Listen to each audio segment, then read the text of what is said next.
you write a whole chapter about not only what we've already discussed, the seed oils, but some of the other big offenders. You mentioned carbohydrates. Can you tell us the sugar story, the grain story, how those things kind of got worked into our diet to begin with at the quantities that they are now, and why that's such a big problem today? I think it started with that food pyramid too.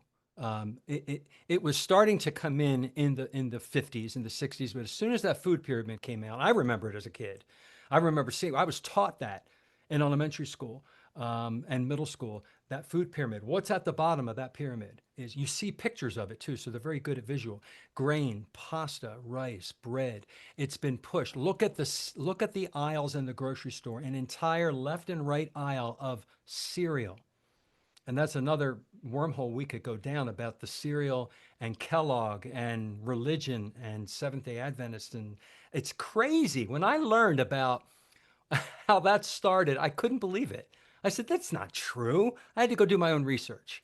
I said, that's one of those conspiracy theories. And it's not.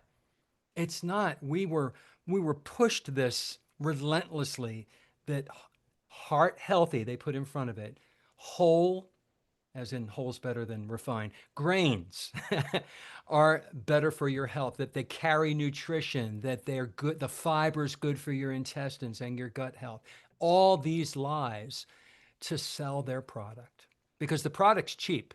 It's very cheap to make, and they can get an enormous profit off of just a box of cereal or, box of spaghetti or whatever. Yeah. It, Well, okay, I'm not going to pass up an opportunity to go down that rabbit hole and learn about Kellogg and the Seventh Day oh, Adventist, because it's one of my favorites.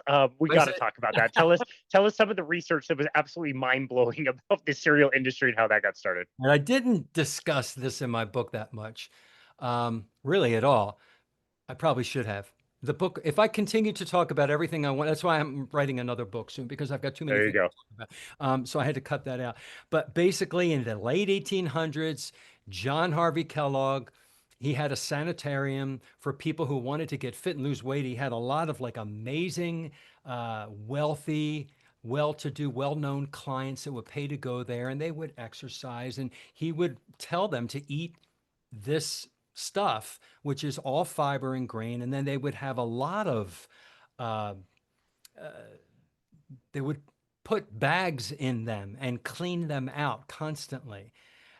It was ridiculous. And the purpose was a belief from his religion, Seventh day Adventists, correct me or clarify if I get any part of this wrong, that if we subdue the testosterone and the estrogen, if we subdue the natural hormones that you get when you eat meat, then you are less likely to be sexually promiscuous, and boys will stop masturbating and will not want to go and rape girls. I mean, it was the whole point was to bring down the promiscuity in a time, if you look at the history, when they were also trying to get rid of alcohol in our country, the alcohol movement, so the temperance movement. So there was all kind of part of the history, and it perpetuated from there. And there's a huge organization in Australia with I think it's called Sanitarium Yeah. Food Yep. Correct. that's related to this. It's just the whole vegan and plant-based movement came out of this. And I honestly think if we were to ask these people, where are you getting your research from? It goes back to John Harvey Kellogg. Well said. Yeah, that's well told. That's Freaked you exactly out the way too when you found that's out about the sex part? oh my goodness, it was nuts. And you think, I brought this up several times on this show. You think that, okay, this is a very obscure religion. I don't know any Seventh Day Adventist. Maybe somebody listening is a Seventh Day Adventist. It's fine. They're not a major player in the religion scene. So you think like, okay, well, whatever John Harvey Kellogg did in the late 1800s, that doesn't really apply to me. But they were the ones. They established the dietetic schools. They were the ones that wrote the textbooks. They put a study out in like 2018 or 2019. The great thing about the Adventists is they'll tell you, they're like, this study says Proud of it. all the influence they have. They're proud of it. They want you to know that they control all these radio stations and TV channels, and they're funding all these schools and like all the Loma Linda stuff. And like they're wanting to tell you that they've influenced the nutrition scene and have been doing so for over a century. It's just so wild to think that, that one person, the sanitariums, like you mentioned, what most people consider like walking into a hospital today, a lot of those original ideas came from sanitariums. He was the first one. John Harvey Keller was the first one to wear like a white coat as a doctor. That's where those ideas came from. That they would still have as much influence today as they did then. It's mind-boggling. More today. It's even more. It's kind of because it's spidered out. It is Yeah. even. Yeah. Wow. Okay. So we've talked a lot about the vices and the lies and the myths. Let's talk about the good stuff. Tell us why you write about healthy fats being absolutely healing and the power of protein, especially as it pertains to animal products. Why are the fats and proteins that come in animal products so good for us? Oh my gosh. Well, I talk about it in context with the unhealthy fats. All right, because they're prevalent. That's what's in almost all of the ultra processed food of today. Healthy fats are beef tallow. It's king.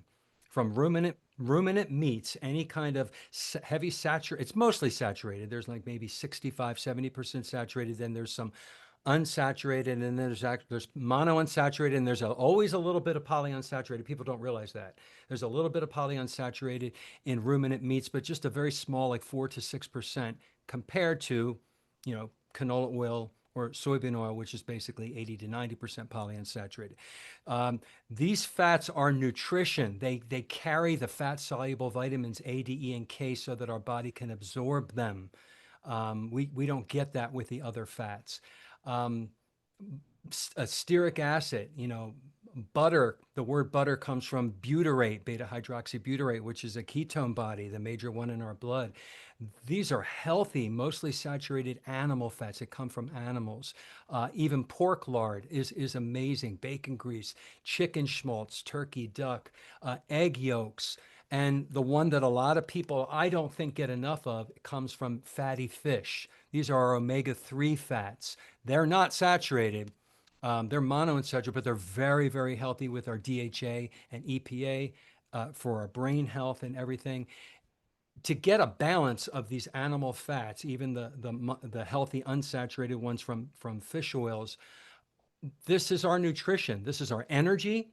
This helps create ketones from fatty acids. It also gives us nourishment. A lot of people think fat makes us fat, and I wanted to dispel that myth in this book as well. A lot of people, and I believed it too, that if you eat that fat on the plate, that makes the fat on the body, and that is a myth. So what is it? It's nutrition, it's energy, and it's essential. You have to have it along with protein. And then I Yeah. do a section on protein, like you brought up. Yeah. So, protein now? Yeah, let's go to protein. A lot of people say on a carnivore diet, it should be very high fat and kind of controlled for protein. A lot of people say you need a higher amount of protein on a carnivore diet. Like, where do you fall as far as that? And what is the importance of protein on a carnivore diet? We don't store protein. We can store fat. We can store carbs. We don't store protein. We have to consume protein every single day. Protein comes from the 21 or 22 amino acids that are in animal products. They're also in plants, but not all of them are in plants. And you're missing some essential amino acids to make complete protein if you eat absolutely no animal meat. So that's why carnivore diet is so healthy. And you're getting it bioavailably almost 100% in animal foods versus plant foods. Whatever protein might be in there is going to be locked up by the oxalates, the lectins, the phytates, the fiber. So we have to eat protein every day, especially as we get older. We need more protein as we age. How much protein? Everybody has a formula per pound of ideal body weight. I don't ever go into that much because it's different for everybody, and everybody's body chemistry is different. But you have to have protein, and whatever the ratio is. When you're first starting a carnivore diet, you want to have, I say, more fat than protein. And then as you become fat adapted, keto adapted, maybe 50-50, or maybe even a little less fat and a little more protein, but you have to have your protein along with your fat. Protein builds our muscles. It's part of the structure of everything, like cholesterol is. We must have our protein for making everything actually in our body: hair, skin, nails, teeth, just everything. So Yeah, protein's essential, fat's essential. What is not essential is carbohydrates. And that's another myth that, again, I break in my book, that I break in my videos. The reason we say that carbohydrates are not essential, we don't need to consume a grain of carbohydrates because our liver, and I found out our liver and our kidneys make just the amount that we need, and it's an on-demand basis. So if you deprive your body of external glucose, starch, carbohydrates, the body provides you with exactly what you need, but no more. Because when we flood it with more, like in foods, then we tax our body. It's in a toxic state. And then now I'm talking about carbs.